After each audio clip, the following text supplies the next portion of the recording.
voina assistant accounts officer exam question paper voi khat kan solve lenga top na turin hei hi ama hian question number 75 khang kan solve to a tuna 76 atanga top na tur kan solve kan to manga kan solve is theipo ka base ani tuna hei question number 76 atang kan tron le don ni question number 76. If rupees 4840 are divided into three parts, such as 3 parts, 2:3:6 ania pakhatin paniat ani chuan apani 9 pathum paruk tian aoma. The second part is atia, second part to 2:3:6 a second part to hey ania 3 ania 4840 hi pathuma chantur ani to the second part hi 3 ania a total hi ang jang kan ti chuan 6 7 8 9 10 11 ani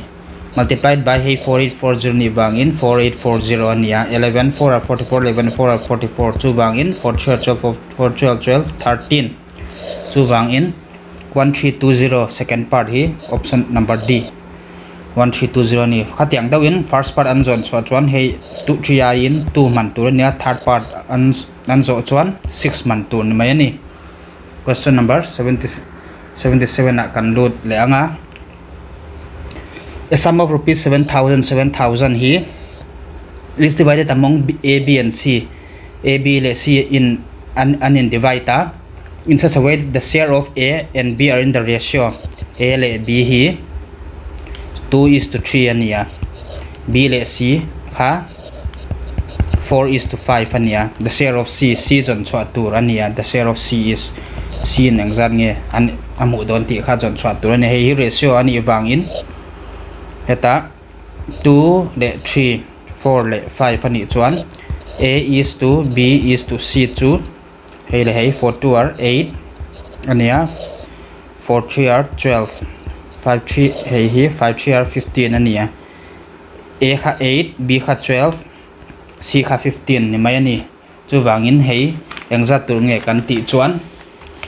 heta C kha hei ani wangin 15 by hei total engza ni kan ti chuan 15 12 le 8 20 35 ania 7,000 nen tiula 35 2 or 70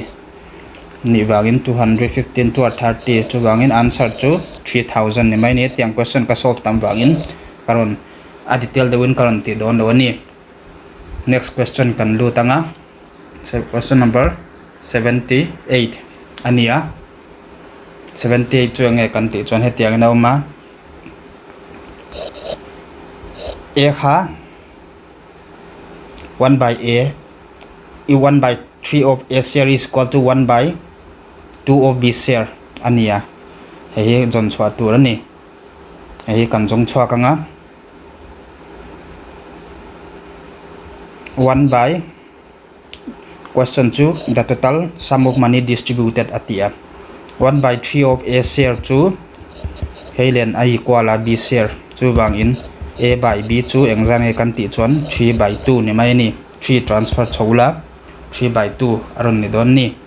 khatiang deuin hei po 1 by 2 of B share chu 3 by 4 of C share ania 2 or 4 ania chu wang B by C chu 3 by 2 ni mai ani chu wang hei ratio A is to B is to C kan la le anga A le B kha 3 le 2 nia B le C kha 3 le 2 ni le boka chu wangin hei chu A is to B is to C chu engzang ni kan ti chuan 3 3 are 9 3 2 are 6 2 2 are 4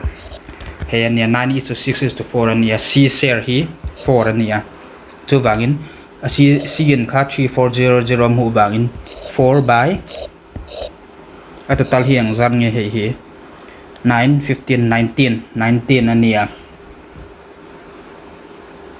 19 of the total a total hi kan jon chwa tur hei hi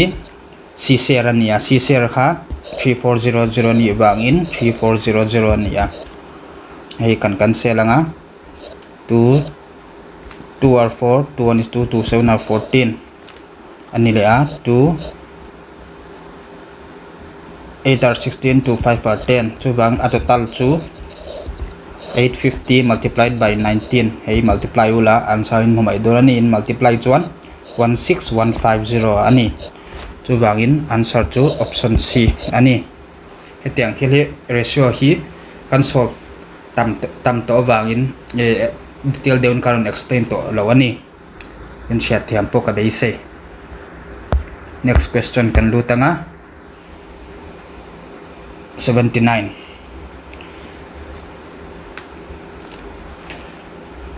A can do a work in 15 days B in 20 days a work ai nang ani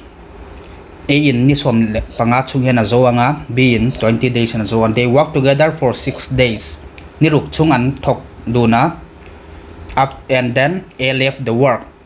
B finished the remaining work at them how many days did B do the remaining work at the evangin hey po ama yan question yan ay nanga eta iyo question enula ma video te po enula khatiang dawin kan solve don ni hey po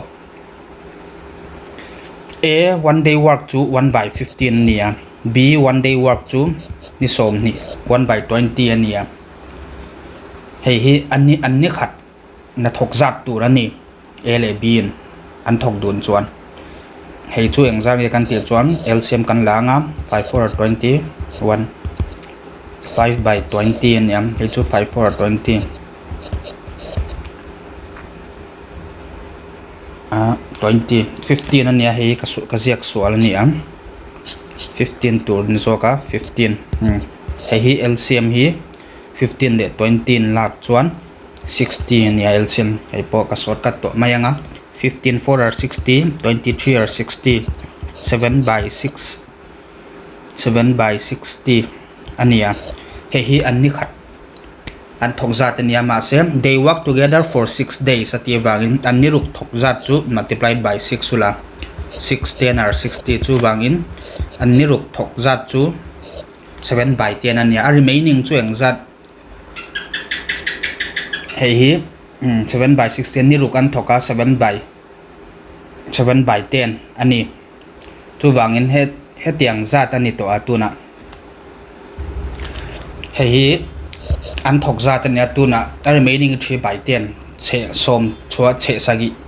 che pasari hi an thok to ti na nia tuna B how A in a left to a chu wangin heta how many days did B do the work atia 7 by 10 hi om to wang B in kha ni som ni ania chu wang 1 by 20 kha ni khat thok zat ania multiplied by 7 by 10 chu ang zam nge kan ti chuan hei chu multiply to hei hi ni som ni ania hetian kan ja kanga 7 by 10 hian thok to wang in ni som ni B na thok thea chu wang 20 chu wangin hei hin kan sialanga 7 2 are 14 days hi B in alama mo don ti nani hei hi an thok zat ania B in a thok ama chawin thok don wangin 20 multiply ula chuti lo ni se A na thok tu ni se 1 by ne te hi ha 20 a in 10 in mangjok tu ani ma se B an zo awang in 14 days hei option C hi answer ni mai ani next question kan lu tanga 80 A can complete a piece of work in 6 days A in 6 days hun lut tira lut saka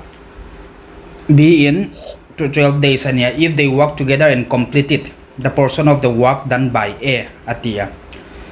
hei hi A in 6 days B in 12 days ania hei LCM laula yang zan nge 12 ania 6 2 are 12 plus 1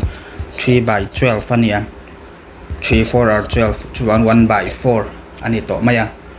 nili chung hian na an zo don ti nani han thok dun se nili chung hian an zowa 4 days na an complete don ti nani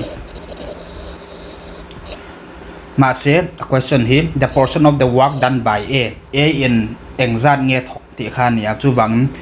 het helam pang kan jak dayanga nili chungan thoka ma se A in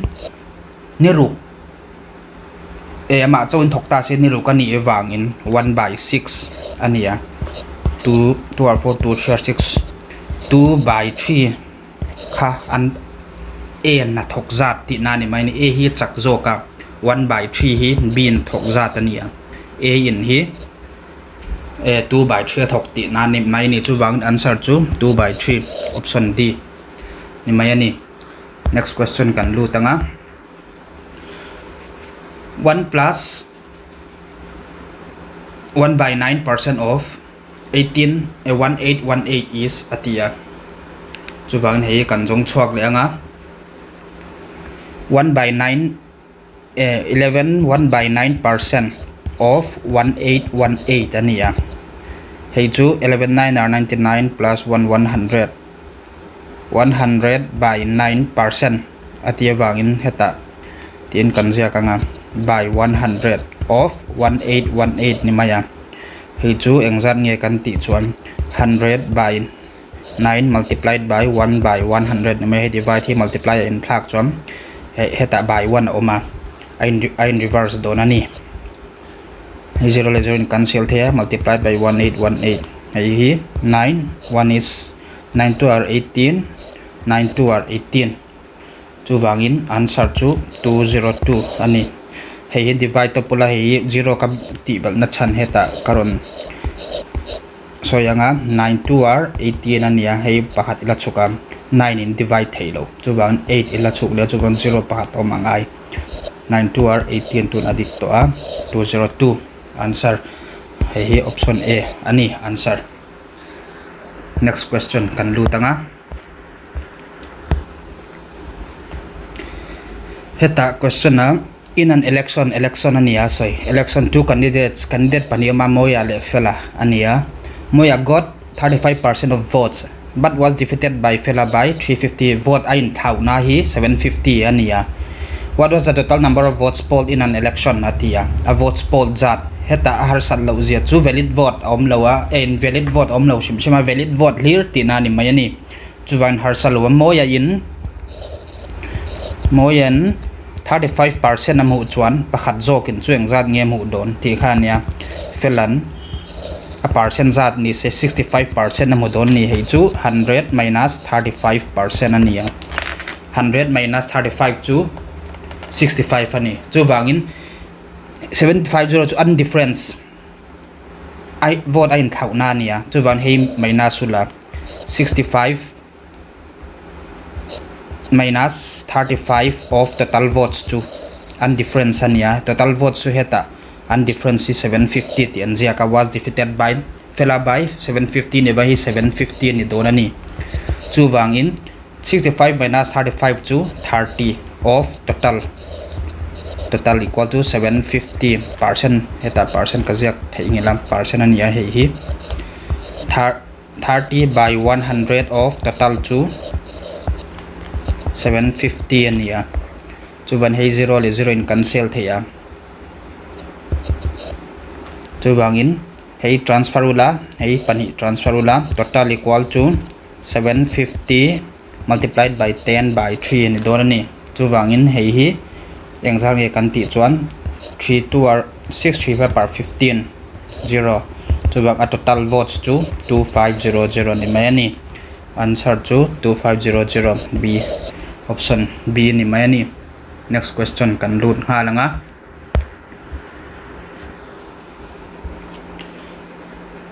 Rova spends 30% of his monthly salary on food tias 30% of his monthly salary on food and food 30% ania food 30% a donate kha donation 10% ania he spends rupees 25,000 on these two items that hei pani hi a paisa zata 25,000 ania then the monthly salary is atia monthly salary is on tur ania hei jon tur ania hei 30 plus 10 to 40% ni chon hei 40% ti na ni maya asal monthly salary atang chu wangin 40% of monthly salary ms katimayanga shortcut turin hei sing ni sanga ni mayani chu wang monthly salary hi kan jong chhuaka nga 40 by 100 of monthly salary chu 25,000 ania 0 le 0 in cancel thea 2 to 4 to 5 for 10 chu bang in 2 by 5 into monthly salary equal to 25,000 ania hei kan transfer anga heta chu bang in ms equal to 25,000 multiplied by kan transfer chuan in reverse don ni hei 2 1 is 2 to 2 or 4 to 5 or 10 ania 12500 le 5 in multiply chuan 62500 in modon ni chu bang in answer chu 62500 option C ani mai ni question here har sabak lawa in solve thiam po karing ani next question kan lu tanga the mark price of a ceiling fan is rupees 1250 atia a mark price to 1250 nia the shopkeeper allows a discount of 10% on it discount percent to 10% ania selling price of a fan selling price on chua tur selling price formula chu enge mark price atang ti chun direct formula ni maya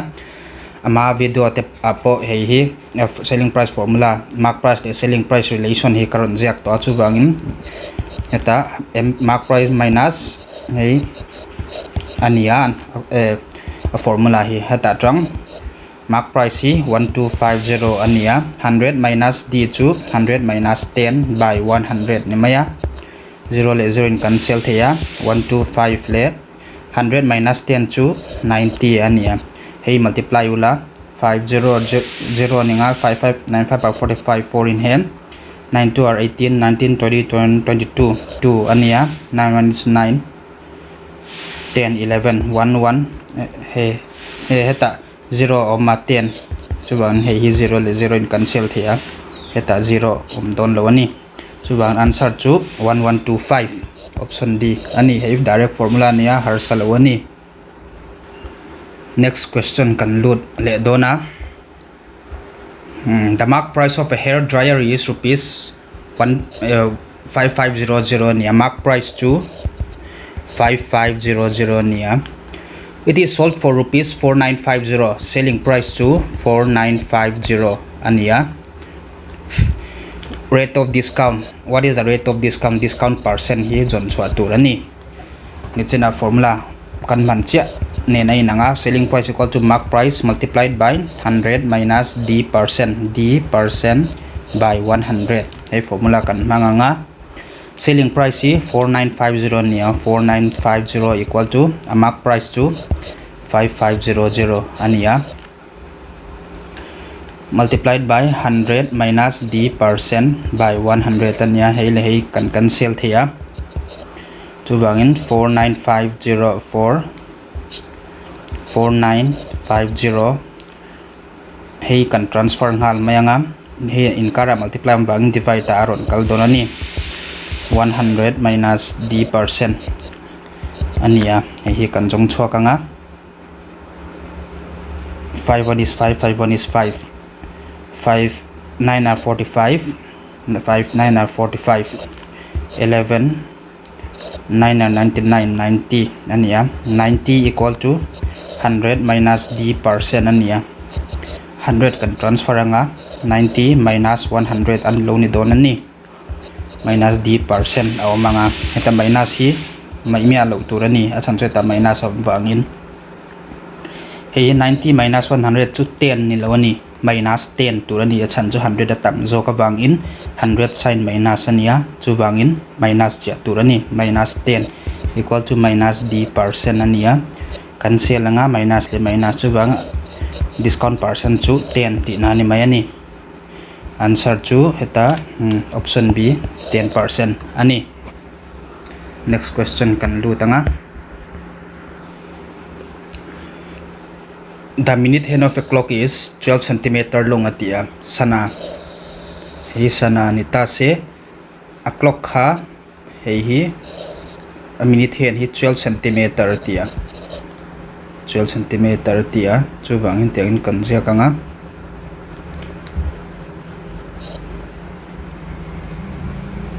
hei hi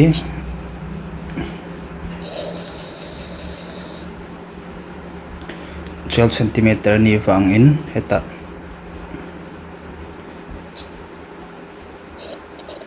hei hi 12 cm ania chu wangin the area of the face of a clock described by a minute hand during the period of 35 minutes ania heta daruk ania hemun hi daruk le minute som thum panga ni ta se daruk le minute som thum panga ania hemi a area engzan nge ti khania question ron zo hi hei hi area engzan nge ti khania hei hi jon chwa dan sang go manga ma se ke ma solve dan hi a thaber katina ni lowin solve dan hi hei hi til sang apa solve the ni ti hi karon soidu masa a formula hi tam tuka chu wangin heta sana hei hi clock ani wangin clock ania chu wangin hei hi 60 minutes chu hei hi degree ya engzan nge kan ti chon 360 ania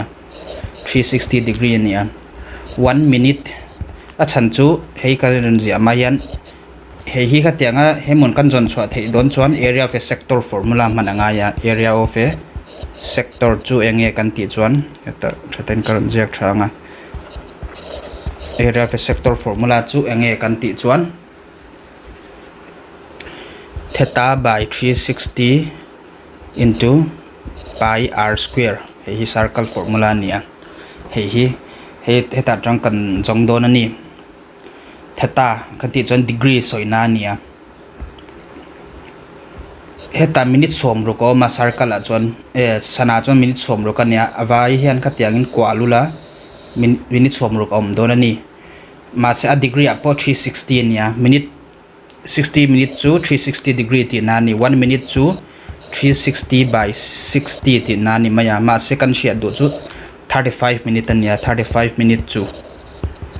360 by 60 into 35 ani donani chu bang 6 are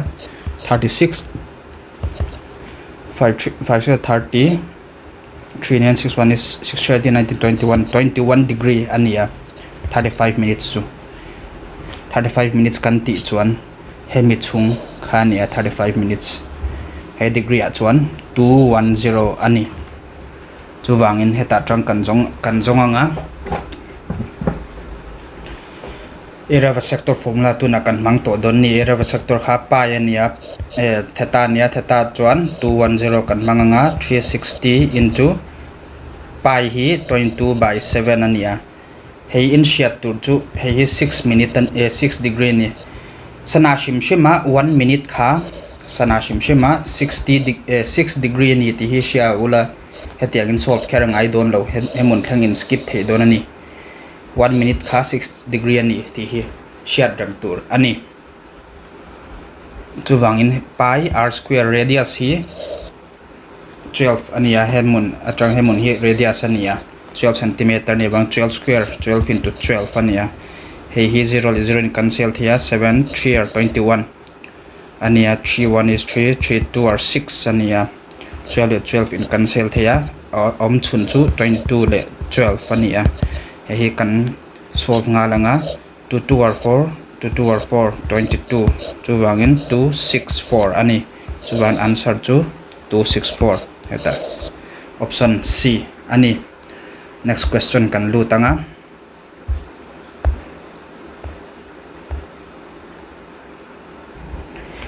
the diameter of the wheel of a wheel of a bus atia bus tire chu hetiang in oma tire ni lo wheel ania he nge a driver in aman khania a diameter hi 140 ne heta tang hemun diameter ania a chan ve hi radius ania a diameter hi 140 ania radius chu engzan nge ni don kan ti ton 70 a chan ve chu 70 ne mai ani the distance covered by a wheel in 8 revolution heta tang kalse voi khat kha 1 revolution ania voi ni kha 2 revolution ania chuti ni chuan hei hi voi khat revolution kha engzan nge ni don ti shiat apoimo ni ma se ta kha centimeter ania answer hi meter in an pea chu shiat tur ani centimeter atang meter a convert photangai don ti nani diameter kha 140 centimeter nia radius chu engzane ani don kan ti chuan a chanve ni bang 70 centimeter he hi meter a convert angai don ani meter a kan convert chuan 70 atlem atang atam chu divide tur ania centimeter pakhat 1 meter pakhat hi engzat centimeter nge kan ti chuan 100 centimeter ania chu wangin 100 a divide tur ni 0 in cancel the him divide tura 0.7 centimeter he meter ani to don ni meter ani don ani chu wangin radius to 0.7 meter ania a diameter ania he voi khat heta chang voi khat around chu enge kan ti chuan a distance ni maya he chu enge kan ti chuan circle a chuan circumference ania circumference he circumference formula chu enge kan ti chuan twice pi r ania circumference voi khatania he voi khatana revolution pakhat chu circumference pakhat ti na nia ma se 8 revolution ania ron zo multiplied by 8 mai turani a revolution zat distance covered zat chu circumference mai 8 multiplied by circumference ania 8 multiplied by circumference chu formula chu twice pi r ani wang in 8 into 2 into pi chu 22 by 7 into radius chu 0.7 ania he point hi kan la chua ka nga 8 into 2 into 22 by 7 into point kan lak chuan 7 by 10 alo ni don ani chuan 7 le 7 kan cancel thei to a 2 5 are 10 2 1 is 2 chuwang in 8 into 22 by 5 to a he kan multiply anga 8 2 are 16 8 2 are 16 17 176 by 5 he in divide chuan 176 le 5 in divide chuan 5 3 are 15 16 17 26 5 5 are 25 5 2 are 10 chuwang in answer chu 35.2 meter 35.2 option A ani chuan unit te kha thak ngei turani unit thak lo nan sain mudon lo ti khat hriat chan ni wangin hei hi karon soi ngal ani next question kan lutanga the area of a rectangular field hi hetiangin a oma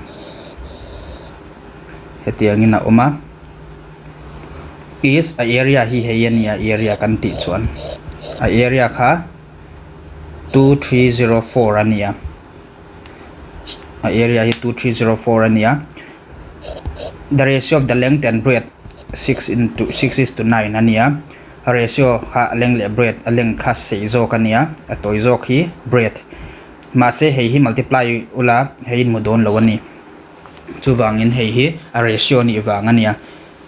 a ratio ni wang x kan mang don ani x kan man chuan what is its perimeter chuwang heta thil pani sia tur chu area of a rectangle le perimeter of a rectangle hi sia tur ania area of a rectangle chu length into breadth ania perimeter kan ti chuan heta tangkalula heta voi khat heta in kalanga circumference ne nai nangani ne chena circle ne heta voi khat around chuan circumference perimeter ania chuwangin hei chu formula twice into length plus breadth ani lo po in length kha pani ania length plus length breadth po pani ani wangin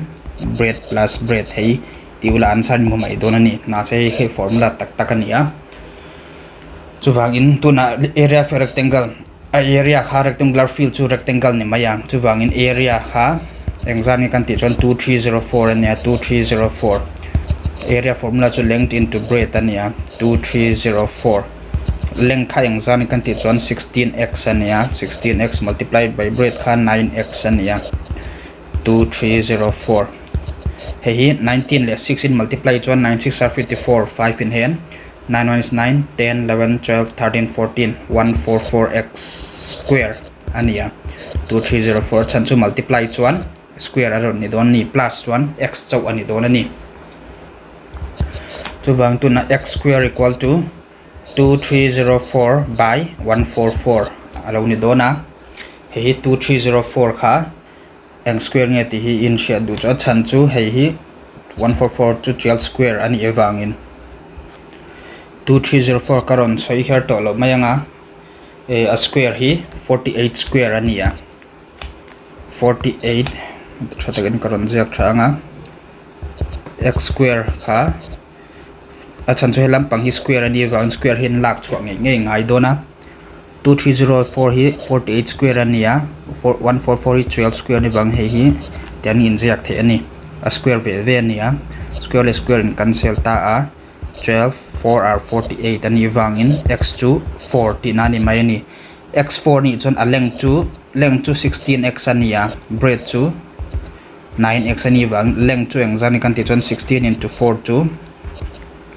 24 4 is 4 5 6 64 ania a breadth chu 9 into 4 chu 9 4 36 length chu 64 breadth chu 36 ani chu wang in tuna question aron zo chu enge what is its perimeter a perimeter hey formula kan mang don ani perimeter formula chu perimeter equal to twice length plus breadth ania twice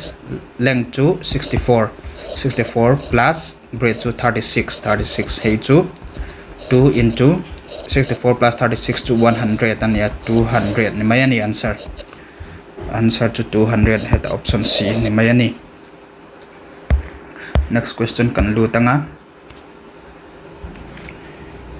what is the cost of fencing a semicircular field atia semicircular kan ti chon circle chan ve hei kha semicircle ania hei hi circle chan ve hi radius hi heta changa chan radius hi chan ve ni wangin 42 meter ania at the rate of rupees 2 per meter atia chu wangin hei cost of heta chang hemuna in kalanga hemi in car fencing an siam dona engzat nge poisan sian don atia meter pakhat hi rupees 2 atia cheng hi ania meter engzat nge ni don hei hi jon chua ngai don ni chu wangin semi circle ani wangin hei hi circle angin omta se ta arun kalanga he te aron kal don ani hi semicircle circumference ani ma circumference chan ve chu semicircle at chuan hemun atang hemi in karan ya hei hiala tel lo ani ve khat karon zia lenga semicircle kan ti chuan hemun chawani ya ma se circumference kan jong chuak anga hei chau kan jong chuak phot don ni hei kan na jong chuak don lo chan chu hei chu 42 ania hemi le men in kal 42 ania hei po 42 ni wang hei kan shiat chuan harsa dono ni chu wangin circumference formula chu twice pi r ania 2 into pi chu 22 by 7 into r chu radius chu 42 ni wangin 7 6 are 42 44 multiplied by 6 chu 6 4 24 6 4 24 25 26 ania hemi in car hi 264 ania hei in car hi engzam nge kan ti chuan 42 plus 42 chu 84 ania chu wangin 264 le 40 84 to 8 4 6 12 13 14 3 348 ania meter zata heta chang heta kalanga hemi in kar hi 348 ani chu wangin hei hi 348 kha meter pakhat kha cheng ni ania meter som zathum som li pariat chu engzat nge ni don ti khan ya 1 meter chu cheng ni ani chuan 348 meter chu cheng ni multiplied by 348 ani ngai don ni hei hi kazia swalna kazia dik hei hi kaziak dik lowa hei hi circumference kan ti chuan hemun thlenga nia ma che hei chan ve kan la ka ngai don ni a chan chu hemun avai hian ania hei circumference chu wang hei divided by 2 tur ani divided by 2 ni chuan a chan ve ni mai don he lampang hi kan la lo ti na ni mai don ni 2 1 is 2 2 3 are 6 2 are 4 chu wang 1 3 2 ni mai don ani a chan ve chu le hei radius hemi in kari 84 ni wangin 84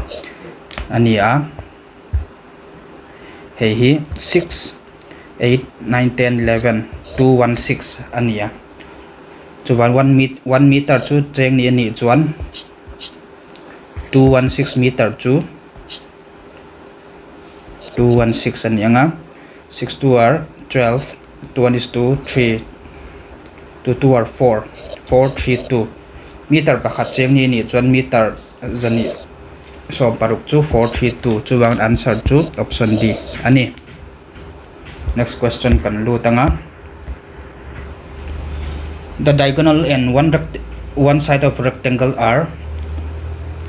10 cm and 6 cm respectively atia rectangle khai ti angina uma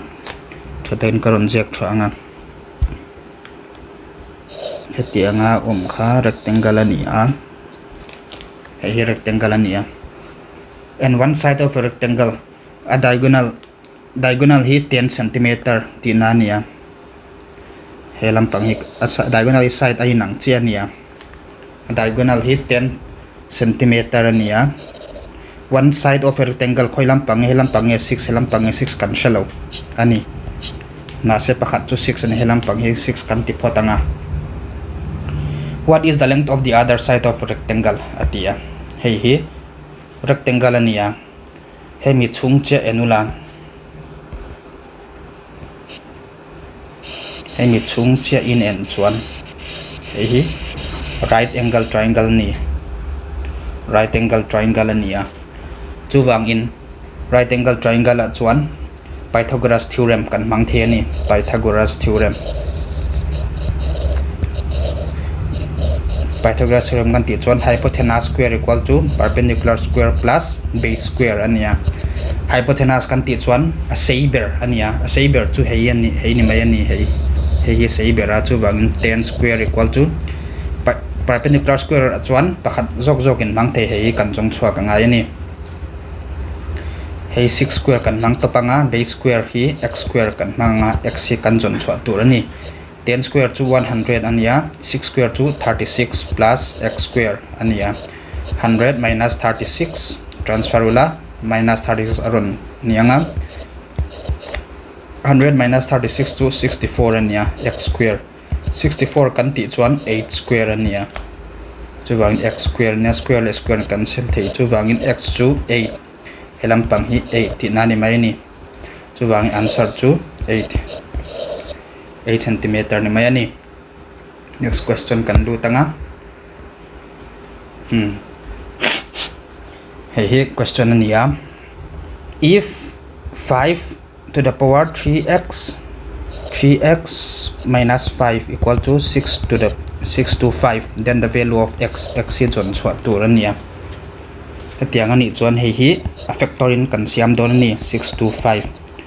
heta 5 ang bangin 5 kan lak ngai 5 1 is 5 5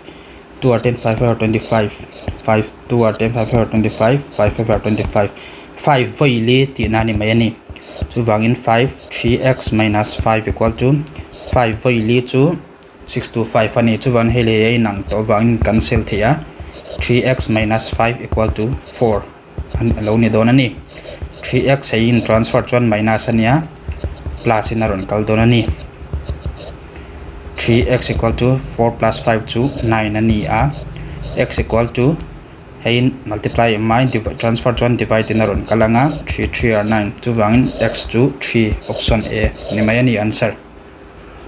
Next question kan lu tanga hey po splitting the middle term kan man le angai don ani splitting the middle term x square plus x minus 6 by x square minus 4x plus 4 ania hey splitting the middle term ama saber kan solve masa anga x square heta 6 a oma number panhi i multiply chuan 6 ania nga hey sign minus ani wangin i minus chuan hey heta x ma 1 om wangin 1 i minus chuan 1 ani don ni ang number nge ni don ti kha nia 3 2 are 6 ania 3 2 ania chu wangin hei hi x square plus ani wangin atam jok hi 3 ania plus kan mang don ani 3x minus 2x minus 6 helam pang to kan solve le anga number pani i multiply chuan hei 4 ni wangin 4 ani anga heta assign hi plus ani wangin i plus chuan 4 alo ni bok don ani chu chuang number nge kan ti chuan 2 2 or 4 ania chu wangin heipo x square minus heta minus ani wangin minus ve ve turani minus 2x minus 2x plus 4 ania hei common kha inge kan ti chuan x a common na x plus 3 aw manga minus 2 heta common chu 2 ania x plus 3 by heta common chu x minus 2 aw manga minus heta common chu 2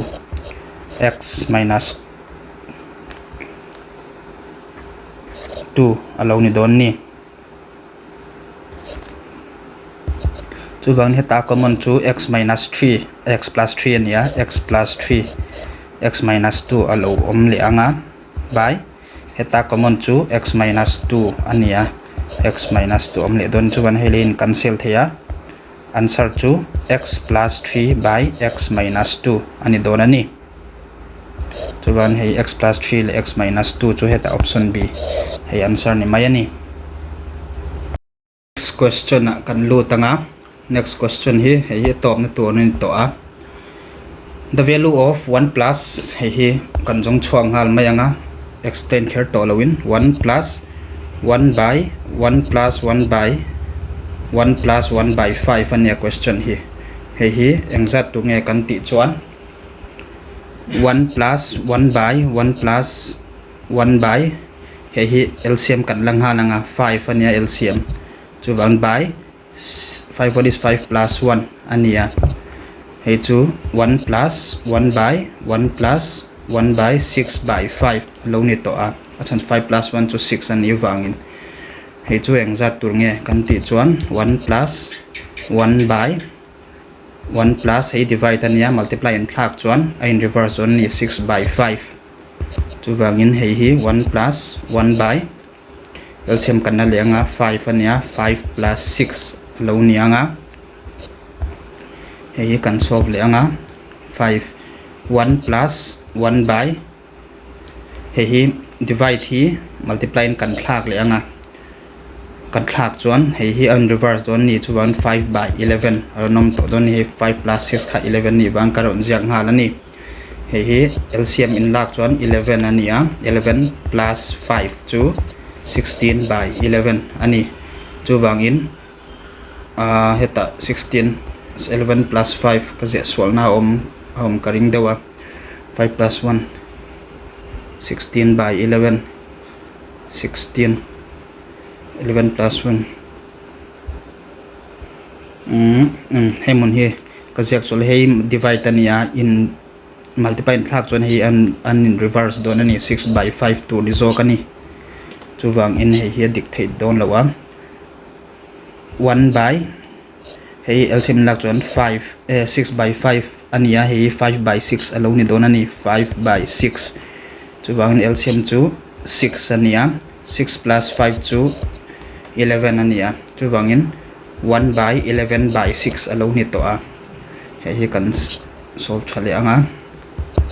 1 plus hei divide ania multiply and thak chuan 6 by 11 alo ni don ani chu wangin LCM chu 11 ania 11 plus 6 chu 17 by 11 chu wangin answer chu 17 by 11 hei 17 by 11 ni mai don ni voina